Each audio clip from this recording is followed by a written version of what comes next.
हर जगह की आप देखिए अपनी ही कुछ कहानियाँ होती हैं, है ना?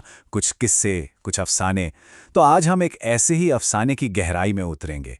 एक ऐसे घर की कहानी जहाँ से कहते हैं कोई लौट कर नहीं आता। लेकिन ये जो पुरानी कहानियाँ होती हैं, इनमें आखिर सच्चाई कितनी होती है? क्या ये सिर्फ मन बहलाने के लिए हैं या फिर इनके पीछे कोई गहरी डरावनी हकीकत छिपी होती है? चलिए इस सवाल को ज़रा मन में रखते हैं और कहानी में आगे बढ़ते हैं।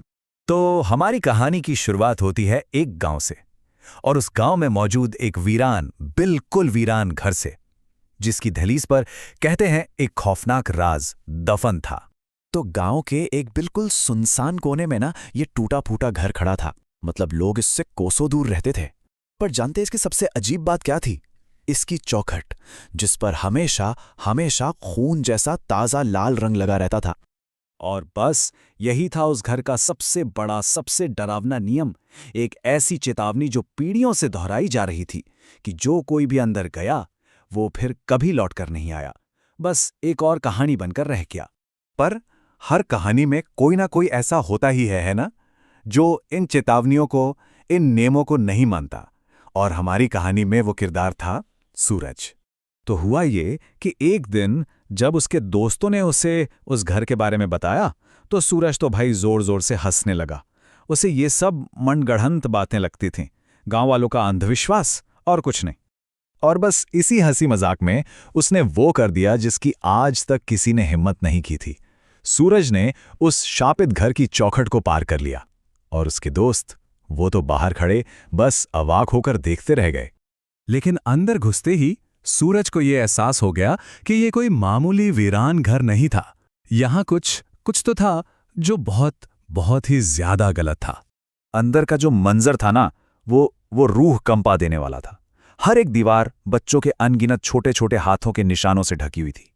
ऐसा लग रहा था मानो वो मदद के लिए पुकार रहे हों।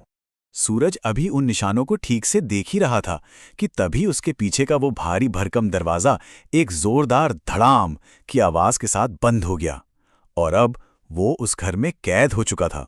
खैर, रात बीत गई, सूरज बाहर नहीं आया।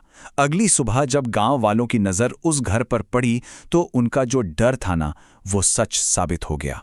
मतलब पूरी रात के इंतजार के बाद सुबह की पहली किरण अपने साथ एक भयानक सच लेकर आई थी। और अब आता है इस कहानी का सबसे सबसे चौंकाने वाला हिस्सा। गांव वालों ने वहां दो अजीब चीजें देखी। पहली तो ये कि चौखट पर लगा वो लाल दाग अब बिल्कुल ताजा लग रहा था, जैसे उसे अभी अभी लगाया गया हो। और दूसरी चीज, उस चौखट पर उन सारे पुराने निशानों के बीच एक नया, बिल्कुल ताजा हाथ का निशान उभर आया था। सूरज तो कभी वापस नहीं आया, लेकिन उसने अपनी मौजूदगी का एक सबूत हमेशा के लिए वहां छोड़ दिया था। कहानी तो यहीं खत्म हो जाती है, लेकिन पीछे एक सवाल छोड़ जाती है। वो घर, कहते हैं आज भी वहीं है, इंतजार कर रहा है। तो बताइए, उस चौखट पर अगला निशान किसके हाथ का होगा?